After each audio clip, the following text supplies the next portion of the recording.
का हाल क्या बताऊं मैं आपको कारी साहब। अभी गालिबन 15 दिन पहले आगरा की सरजमीन पर दो भाइयों की बारात हुई। आज ये कौम कहां तक पहुंच चुकी है सुने। वैसे कहते हो गौस से प्यार करते हैं हम, इधर गौसे पाक ने घास दरख्त के पत्ते खाए, कुछ भी नहीं खाया, जिंदगी गुजारी, अल्लाह की इबादत की। आगरा की सरजमीन अभी 15 दिन पहले की बात है ये। दो सगे भाई बारात गई, दो सगी बहनों के लिए होटल में बारात, खाना खड़ा था, स्टैंड खाना, जिसको तुम लोग वीआईपी बोलते हो।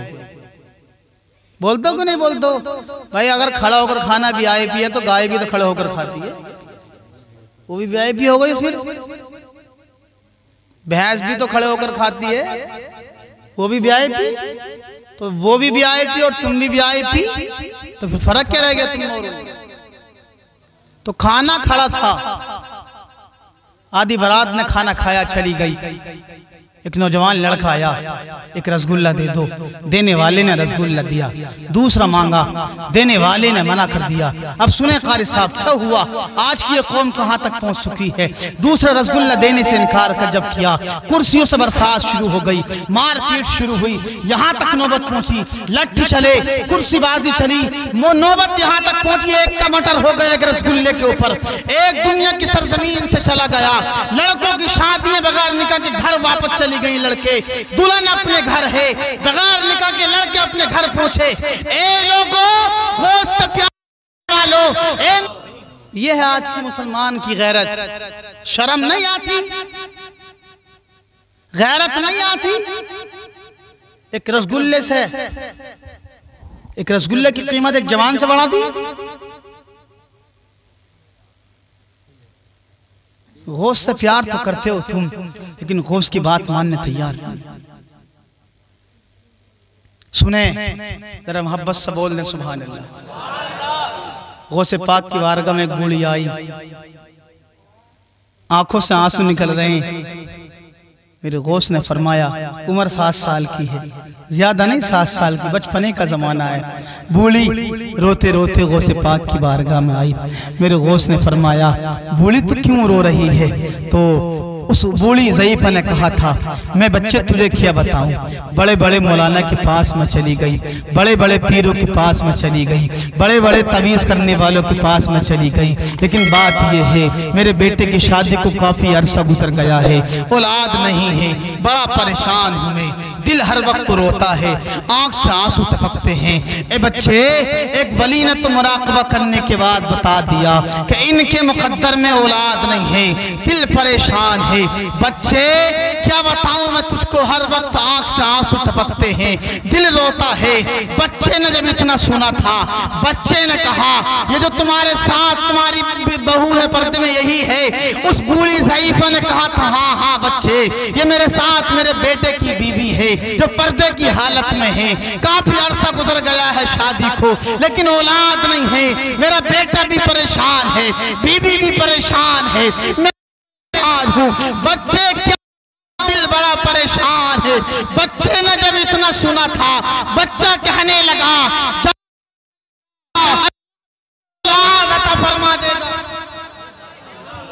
जरा बोलो यार सुभान अल्लाह। बच्चे ने कहा, जा घर जा, अल्लाह तुझको औलाद, बोला औलाद अता फरमा देगा। बूढ़ी ज़ईफ़ा कहने लगी, बच्चे बात समझ में नहीं आती, मुराक़बा भी कर लिया गया है, औलाद मुक़द्दर में नहीं है, तू कहता जा घर जा, औलाद मिल जाएगी।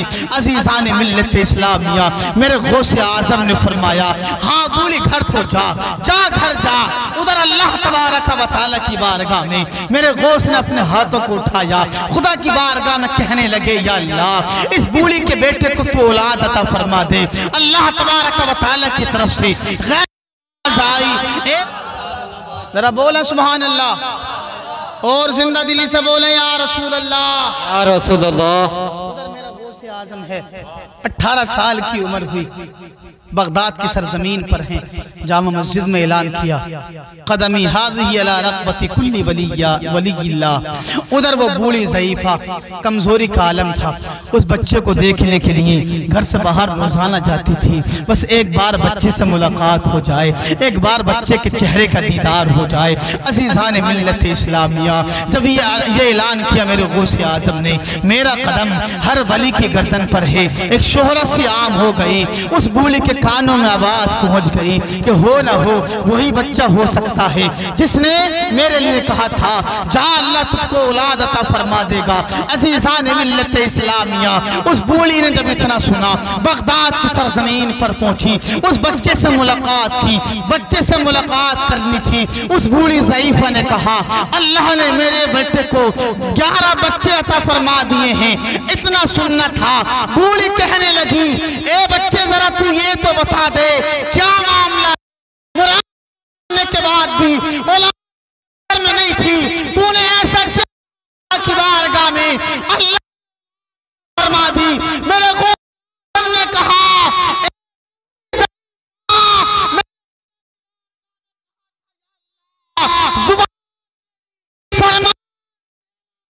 उस बूढ़ी के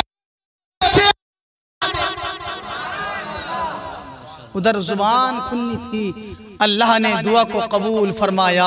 अल्लाह ने 11 बेटे, बोले जरा 11 बेटे अता फरमा दिए। ये मेरे गौस की शान है।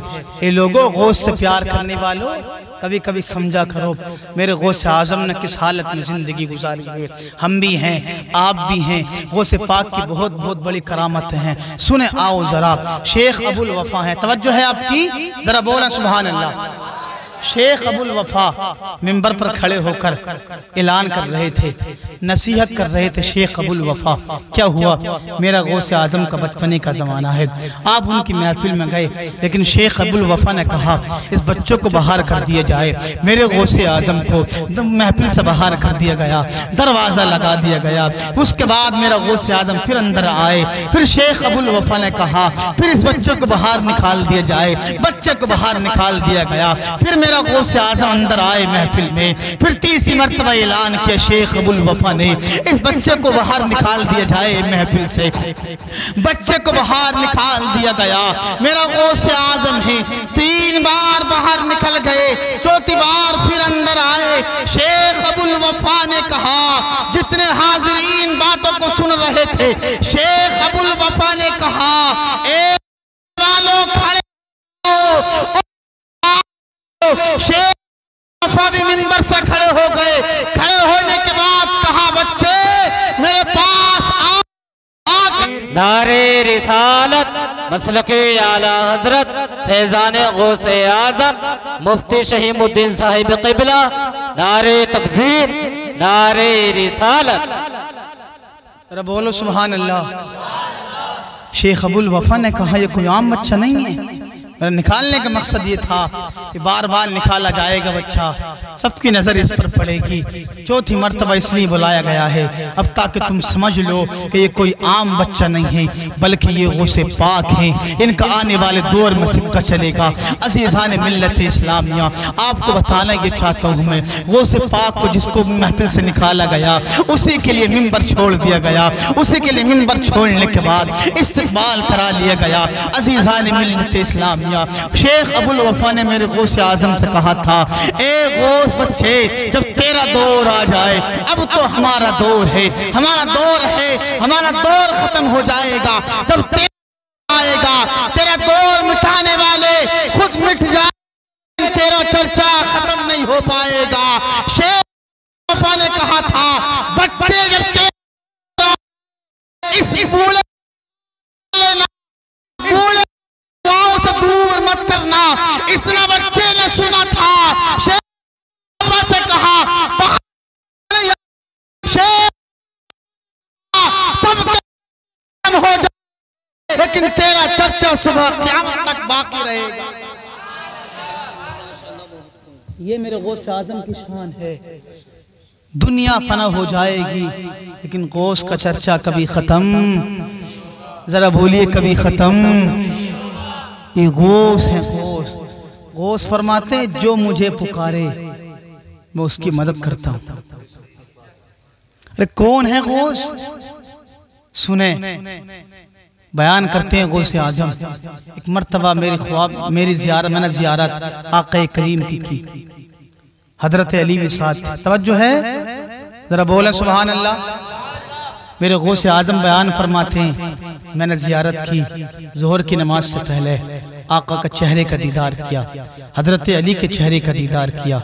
यार दामाद भी लाजवाब है, दामाद का ससुर भी लाजवाब है, अली भी लाजवाब, नबी भी लाजवाब, नबी की औलाद भी लाजवाब, अली भी लाजवाब। नबी की औलाद की कोई शान बयान नहीं कर सकता, अली की औलाद की कोई शान बयान नहीं कर सकता। कोई माने या न माने, लेकिन हसनैन करीमैन की शान कोई बयान करते मेरे गौसे आजम। मैंने जियारत की हुजूर पाक के चेहरे की, हजरत अली के चेहरे का दीदार किया। आका ने इरशाद फरमाया, ए गौस अपन हलक खोलो। तवज्जो साहब मेरी गुफ्तगू सुन लें, हलक खोलिएगा। मेरे गौसे आजम ने अपना हलक खोला, मेरे हुजूर ने अपना लुआब निकाला। बोलो यार जरा सुभान अल्लाह। मेरे हुजूर ने अपना लुआब दहन निकाला, लुआब बवाना थूक, लुआब निकाला, मेरे गौसे आजम की जुबान पर रखा। एक मर्तबा नहीं, दो मर्तबा नहीं, मेरे गौसे आजम को मेरे हुजूर ने 7 मर्तबा लुआब दहन चटाया। उसके बाद फिर हजरत अली ने 6 मर्तबा अपना लुआब निकाल कर चटाया। गौसे आजम ने कहा, ए अली, नबी ने 7 मर्तबा, तुमने 6 मर्तबा, बात समझ में नहीं आती। तो हजरत अली ने कहा था, ए मेरे गौसे आजम, वजह यह है उसकी, अगर मैं भी 7 मर्तबा चटा देता अदब ना रह पाता, इसलिए नबी पाक का अदब मलहूज रखने के लिए मैंने 6 मर्तबा अपना लुआब तुम्हारे हलक में रखा है, ताकि पता चल जाए दुनिया वालों को कि अली नबी का दामाद होने के बाद भी नबी के अदब का ख्याल है। जब नबी का दामाद होने के बाद दामाद नबी का ख्याल है अदब का, तो नबी के उम्मतियों को नबी के अदब का जरूर ख्याल रखना चाहिए। ये मेरे गौस की शान है, जिसके हलक में हुजूर का लुआब आया हो। यार उसकी शान फिर कौन बयान करे? अरे हुजूर के लुआब की शान तो ये है, अगर हांडी में डाल दें तो खाने वाले खाकर फारिग हो जाएं, हांडी का खाना खत्म होने का नाम नहीं लेता। अगर मेरे हुजूर अपना लुआब किसी जख्म पर लगा दें तो जख्म ठीक हो जाए। अगर मेरे हुजूर अपना लुआब दहन किसी कुएं में डाल दें, अल्लाह उस कुएं के पानी को मीठा बना देता। ये हुजूर के लुआब की शान है, ये हुजूर के लुआब की शान है। ए लोगो, वही है लुआब दहन जिसको मेरे गौसे आजम को छटाया गया। ये मेरे गौसे आजम की शान है, ये मेरे गौसे आजम की शान है। सुने, मेरे गौसे आजम बयान करते हैं, एक मर्तबा बगदाद की सरजमीन पर सैलाब आया। सैलाब आया, बगदाद वालों को ख्याल हो गया अब डूबने के अलावा कोई चारा नहीं है, जरूर डूब जाएंगे। गौसे पाक की बारगाह में पहुंचे, जाकर कहा, हुजूर सैलाब आ रहा है, डूबने के अलावा कोई चारा नहीं है, दुआ कर दीजिए खुदा की बारगाह में। मेरे गौसे पाक की बारगाह में लोग गए थे। मेरे गौसे आजम ने अपना आसा मुबारक लिया, बमाना लाठी। आसा लेने के बाद दरिया के पास गए, जाकर अपना आसा वहां पर डाला जहां पर पानी मौजूद था। उसके बाद कहा, ए पानी अपनी जगह चला जा। अरे मेरे गौसे आजम की जुबान से निकलना था, आसा मेरे गौसे आजम ने डाला था। पानी जहां तो बगदाद के अंदर आ रहा था, लोगों के दिल में इरादा हो चुका था, अब डूबने के अलावा कोई चारा नहीं है। मेरे गौसे आजम को फरमान सुनना था, उधर आसा गाड़ना था, जो पानी अंदर चला गया। पानी सुन ले तो अगर हम गौस का फरमान सुन ले तो फिर हम क्यों नमाजी न बन जाए? लेकिन बात समझ में नहीं आती। मेरा गौस का फरमान, पानी सुने, पानी सुने, पानी अपना रास्ता बदल ले। हम गौस का फरमान सुने तो क्या नमाज नहीं पढ़ सकते? मेरे गौस आजम ने फरमाया, तवज्जो है आपकी, जरा बोल दें सुभान अल्लाह। आखिरी बात सुन लें, ज़रा मोहब्बत से बोले सुभान अल्लाह। मेरा गौस फरमाते हैं जो मेरा मुरीद है जब तक नहीं मरेगा जब तक वो अपने गुनाहों से तौबा ना कर लेगा। और बताऊं, मेरे गौस ने फरमाया जब तक मैं जन्नत में नहीं जा सकता जब तक का मेरा हर एक मुरीद जन्नत में न चला जाएगा। मेरे गौस की शान ये है, मेरे गौस के बदन पर अभी मक्खी नहीं बैठी। मेरे गौस के बदन से खुशबू आती थी, मेरे गौस के बदन से खुशबू आती थी, मेरे गौस के बदन पर कभी मक्खी नहीं बैठी। यार जरा सोचो, जिसके बदन से खुशबू आती हो, जिसके बदन पर मक्खी न बैठती हो, उसकी शान का अंदाजा कौन लगा सकता है। गौस की शान अलग है। जरा मोहब्बत से बोल दे या गौस अल मदद। गौस की शान अलग है। जब गौस के बदन से खुशबू आएगी, यार जब नवासे का ये हाल है तो आमना के लाल का हाल क्या होगा। जब गौस आजम की शान हम बयान नहीं कर सकते तो फिर नबी पाक की शान हम कैसे बयान कर सकते हैं। तभी तो आशिक रसूल ने कहा था, क्या पेश करूं आका, क्या चीज हमारी है, क्या पेश करूं आका, हमारी है। अरे ये दिल भी तुम्हारा है, ये जान भी तुम्हारी है, ये दिल भी तुम्हारा है, ये जान भी तुम्हारी है। जरा मोहब्बत से बोल दें या गौस अल मदद, या गौस अल और आखिरी मदद। बात सुन लें और उसके बाद इंशाअल्लाह सलातो सलाम। लेकिन उससे पहले जरा बोल दें या रसूल अल्लाह, या रसूल अल्लाह। दिल्ली से बोलें या गौस अल मदद। नींद तो नहीं आ रही आप लोग? तो अल्लाह करे आपकी नींद भाग जाएं, अल्लाह आपको नमाजों की पाबंदी करने की तौफीक अता फरमाए। सुने, गौसे पाक का बचपने का ज़माना है।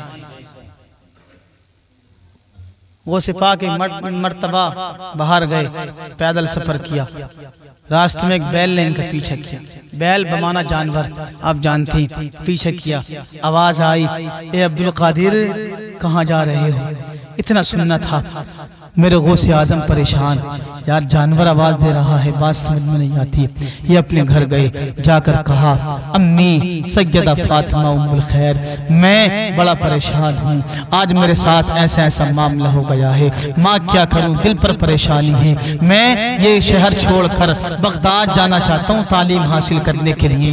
इतना जब सुना था, माँ ने कहा था, बेटा अच्छा तालीम हासिल करने जाओगे, ठीक है, आपको इजाज़त तो मेरी तरफ से है, लेकिन याद रखना ये तुम्हारे बाप ने 80 दिनार छोड़े हैं, जो 40 दिनार तुम्हारे मुकद्दर में है, 40 तुम्हारे भाई के मुकद्दर में है, लेकिन याद रखना 40 दिनार तुम लेकर जाओ। आपकी माँ ने आपकी गुदड़ी में सी दिए बगल में। सीने के बाद कहा, बेटा जाओ, जाकर कभी झूठ मत बोलना, किस हालत में भी जिंदगी गुजरे, रास्ते में रहो तो झूठ न बोलना, जहाँ पर भी जाओ झूठ मत बोलना, हर वक्त सच बोलते रहना। अज़ीज़ान मिल्लत इस्लामिया, ये मेरे गौसे आजम हैं। अपनी माँ का फरमान सुनकर काफिले के साथ घर से निकले, बगदाद की सरजमीन के लिए रवाना हो गए। 60 अफराद का ये काफिला था, बगदाद की सरजमीन के लिए रवाना हुआ। बगदाद की सरजमीन के लिए रवाना होना था, रास्ते में डाकुओं ने लूट लिया। डाकुओं से जब मुलाकात हुई, मेरे गौसे आजम के साथ जितना काफिला था, डाकुओं ने सारा माल लूट लिया। एक डाकू मेरे गौस के पास आया, आकर कहा, बच्चे के तेरे पास भी कुछ है? बच्चे ने कहा था, हाँ हाँ मेरे पास 40 दिनार मौजूद हैं। उस चोर ने कहा, कहाँ हैं? बच्चे ने कहा, मेरी बगल में मौजूद हैं। उस चोर ने मजाक समझा, वापस चला गया। दूसरा आया, उसने भी मजाक समझा, वापस चला गया। कई चोर मेरे गौस के पास आए थे, सबने मजाक समझा, वापस चले गए। ये सारे डाकू माल लूटने के बाद में अपने सरदार के पास पहुंचे। पहुंचने के बाद कहा, काफिले का माल तो लूट लिया है, लेकिन एक बच्चा है जो ये कहता मेरे पास 40 दिनार हैं। बच्चे की बात जब इतनी सुनी सरदार ने कहा, बच्चे को बुला लिया जाए। बच्चे को बुलाया गया। बच्चा सरदार के पास मौजूद है। सरदार ने कहा था, बच्चे तेरे पास क्या सामान है, जरा बता। बच्चे के दिल से आवाज आई थी, 40 दिनार हैं। सरदार ने कहा बच्चे ने कहा था मेरी माँ ने मेरी बगल की गुदड़ी में सी दिए हैं। इतना सुनना था, डाकू का सरदार बोला दिए जाए। उस सरदार का फरमान सुनकर बच्चे ने सरदार पर आया। बच्चे तो महफूज थे हम, लेकिन तूने फिर क्यों हमसे रास-फास कर दिया। बच्चे आवाज आई थी जब मैं घर से चला था, नसीहत की थी किसी हाथ मत बोलना। मैं 40 दिनार के बदले तुम्हारी मां ले सकता। मैं दिनार दिल को ठेस पहुंच जाए, ये गवारा ना किया।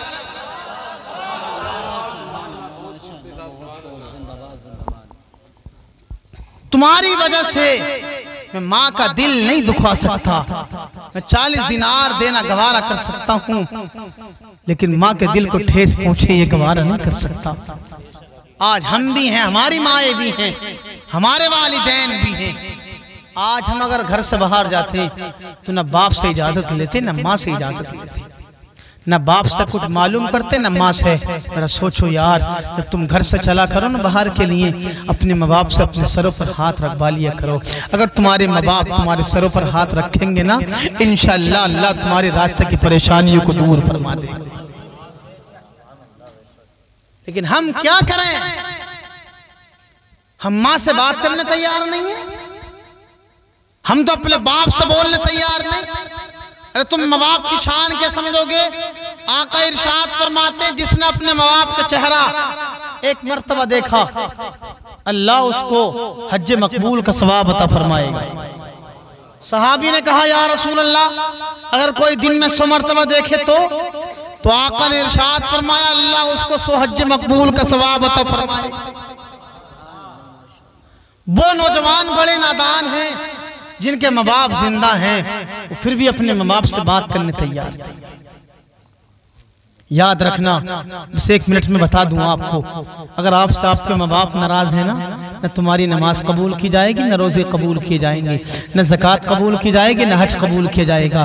तुम्हारी कोई नेकी खुदा की बारगाह में कबूल नहीं की जा सकती। ये तुम्हारी महफिल खुदा की बारगाह में कबूल नहीं हो सकती। ये तुम्हारे बिरयानी के लंगर खुदा की बारगाह में कबूल नहीं हो सकती। तुम्हारा हज करना खुदा की बारगाह में कबूल नहीं हो सकता।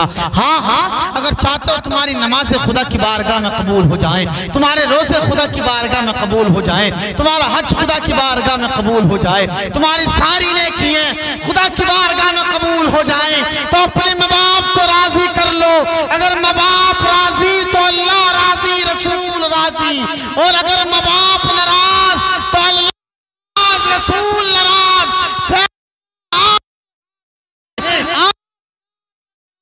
माँ बाप करने वालों अपना आप को जन्नती कहलाने का हकदार बनते हो। तुम 5 वक्त की नमाज भी पढ़ो, तहज्जुद की नमाज भी अदा करो, तुम दिन रात सदका खैरात करो, खाना खिलाओ, मिस्कीनों को खाना खिलाओ, मक्के की सरजमीन पर पहुंचो, काबे के अंदर जाओ, सारे सजदे में रखो, फिर जन्नत में जाना। काबे के अंदर अगर तुमसे तुम्हारे माँ बाप हैं तो जन्नत में जाना बड़ी बात, खुशबू नसीब नहीं हो। इसलिए आपसे गुजारिश है मेरी, वो मेरे गौसे आजम हैं, हमें और आपको दर्श दिया, ए लोगों माँ का दिल कभी ना दुखाना। माँ का दिल, जरा बोले माँ का दिल, ये माँ है माँ। भाई जरा सोच लिया करो यार, माँ ने तुम्हें पाला भी है, अपने मुंह का लुकमा तुमको खिलाया भी है, खुद गीले में सोई है, तुम्हें सूखे में सुलाया है, तुम्हारा भूखा रहना गवारा नहीं किया माँ ने, माँ खुद भूखी रही, लेकिन फिर भी आज का नौजवान ही अपने माँ को देखने तैयार। कुरान फरमाता है जज़ा निफाका, जैसा का तैसा बदला दिया जाएगा, जैसी करनी वैसी। भर नहीं। अगर तुम अपने माँ बाप के साथ अच्छा सलूक करोगे, आने वाली तुम्हारी औलाद तुम्हारे साथ अच्छा सलूक करेगी। और अगर तुम अपने माँ बाप पर जुल्म करोगे तो आने वाली तुम्हारी औलाद तुम पर जुल्म करती नजर आएगी। सुने जरा, मेरे गौसे आजम ने फरमाया, मैं इन 40 दिनारों की वजह से अपनी माँ के दिल को तकलीफ नहीं दे सकता। मैं दिनार देना तो गवारा कर सकता हूँ, लेकिन माँ के दिल को चोट पहुंचे ये गवारा नहीं कर सकता। इतना सुन्नत था। सरदार बोला, डाकुओं को सरदार के दिल से आवाज आई, तू अपने माँ के दिल को नहीं दुखा सकता। हम जिसने हमें पैदा किया, हम उसकी नफरमानी हर रोज करते हैं। इतना सुन्नत था। डाकुओं का सरदार बोला, ए बच्चे, जब ये बात है तो माँ का दिल नहीं दुखा सकता। हम खुदा कर रहे हैं, दीजिएगा। इतना कर बोला,